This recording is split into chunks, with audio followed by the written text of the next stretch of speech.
গণতান্ত্রিক রূপান্তরকে বাধাগ্রস্ত করে আরেকটা ১/১১ বন্দোবস্ত করার পায়তারা চলছে বলে জানিয়েছেন জাতীয় নাগরিক পার্টির আহ্বায়ক নাহিদ ইসলাম। শুক্রবার ফেসবুকে ভেরিফাইড পেজে এক পোস্টে একথা বলেন তিনি।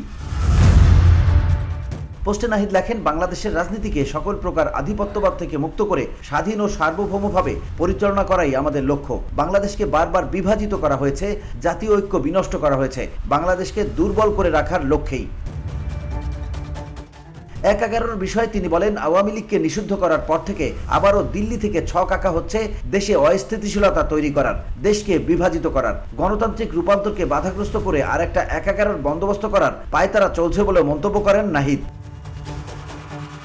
জনগণ ও সেনাবাহিনীর উদ্দেশ্যে নাহিদ ইসলাম বলেন, ফ্যাসিবাদ ও আধিপত্যবাদের বিরুদ্ধে দেশপ্রেমিক, বাংলাদেশপন্থী ও ধর্মপ্রাণ ছাত্র জনতাকে সার্বভৌমত্ব, সংস্কার ও জুলাই গণঅভ্যুত্থানের পক্ষে ঐক্যবদ্ধ থাকতে হবে। দেশপ্রেমিক সেনা অফিসার ও সৈনিকদের সার্বভৌমত্ব ও বাংলাদেশ রক্ষায় প্রস্তুত থাকতে হবে।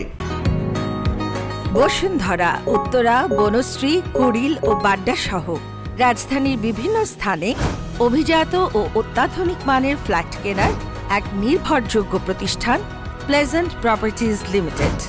তাই আপনার স্বপ্নের আবাসনের জন্য আজই যোগাযোগ করুন। Pleasant properties limited, where destiny matches eventually.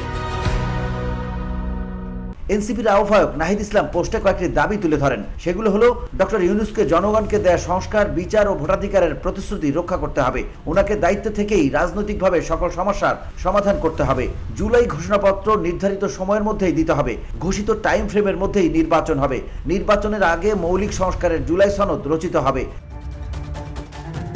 নির্বাচনের আগে জুলাই গণহত্যার বিচার দৃশ্যমান হবে এবং বিচারের রোডম্যাপ দিতে হবে। নতুন সংবিধানের জন্য গণপরিষদ ও আইনসভার নির্বাচন একই সাথে দিতে হবে বলেও দাবি তুলে ধরেন Nahid Islam. VOD Bangla news desk.